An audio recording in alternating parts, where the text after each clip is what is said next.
Hello. Sunday, about 5 in the afternoon here. Just wrapped up a 3-day workshop, Cityscapes. It was great, great group, great host, Patty. Thank you again. That was fabulous. In Longmont, great town. Weather was great. Everything was great. It was just really, really nice. So I'm bushed but happy. It was a pleasure working with all of you and going through that material. Very cool. So also, yeah, we're gonna be doing another landscape thing, I think in July. Anyway, I'll keep you all posted. It was good. We're gonna probably do not cityscape, it'll probably be like going out to nature and then in the mornings and in the afternoons doing an abstraction. So I'll let you all know about that. So I thought I'd get to this before I crash. That's what's gonna happen next. So I want to share with you an excerpt from the beginning from this great book. It's really good. It's really worth reading. It's really worth reading and looking at all the pictures. So I had a teacher in when I was in grad school, Natalie Charco. She was a sculptor. She is a sculptor, and she told me to read this book. I think she maybe even lent it to me. It had just come out, I think, around then, maybe, and I ate it up. So good. Anyway, thank you, Natalie. Great sculpture, by the way. She does these really far out stone relief interpretations of stuff like by Poussin or Titian or Matisse. They're incredible. Charkow, Natalie Charco.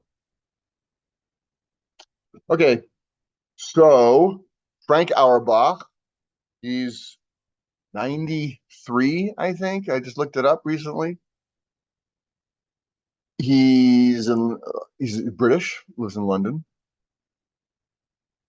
Works is figurative. If you don't know his work, you should look it up. He works with mass, gesture, process, exploration, working from observation. The landscapes are from drawings and memory. Portraits are from a bunch of close family and friends that sit for him for years, decades. Pretty impressive painter. So Robert Hughes, who's passed away some years ago, wrote this book. Great writing. And I'll start with this first section. I think maybe next week I'll continue this first section, but for now, just a few paragraphs. Frank Auerbach's career says little about the art world, except that it may not matter much to a real artist's growth. Auerbach entered art school in 1948 as a teenager. Since then, he has done nothing but paint and draw. This was written in like 1990 or published in 1990.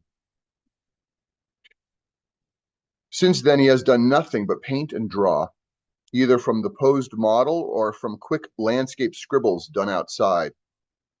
10 hours a day, 7 days a week, in the same studio in Northwest London.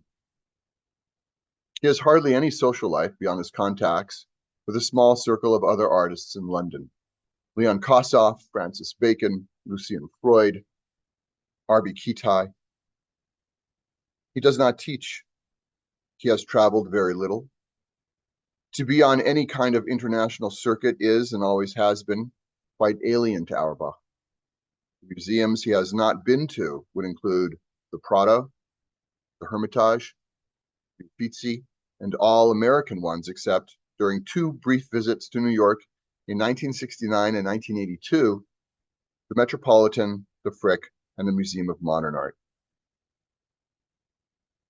He has been to Italy twice, first time for a show of his work in Milan in 1973, the second for his exhibition in the British Pavilion at the 1986 Venice Biennale.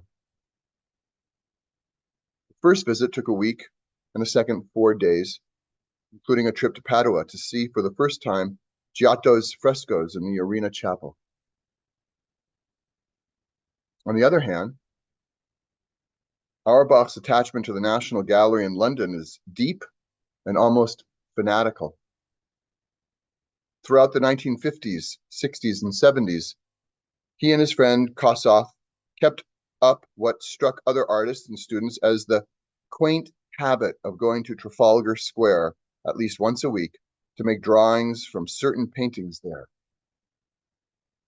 Rembrandt in the National Gallery. I went every day for a long time. I drew from paintings, then drew them as if I'd drawn them myself. I looked at them again and again over them. I looked at them again and drew over them. Turner, Tintoretto, Poussin. Tintoretto has tremendous brilliance, tremendous energy. Rembrandt and Tintoretto seem to be the polarity of what can be called good painting.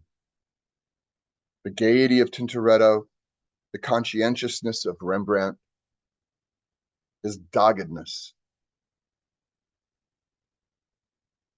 Such work has always been deeply energizing to Auerbach, as he told the art historian Catherine Lampert, one of his more frequent models.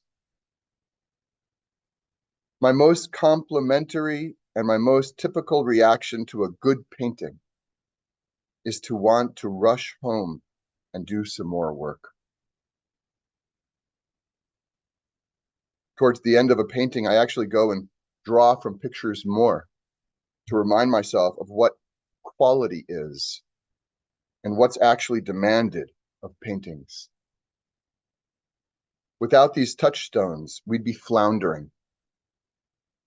Painting is a cultured activity. It's not like spitting. One can't kid oneself. I love that. Just do. Painting is a cultured activity. It's not like spitting. You can't kid oneself. Is that how he says it?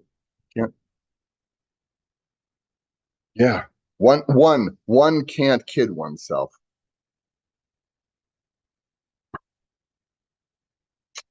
Frank Auerbach. So there you go. Hope you're all doing well. Off to another week. Warm here, 80s today.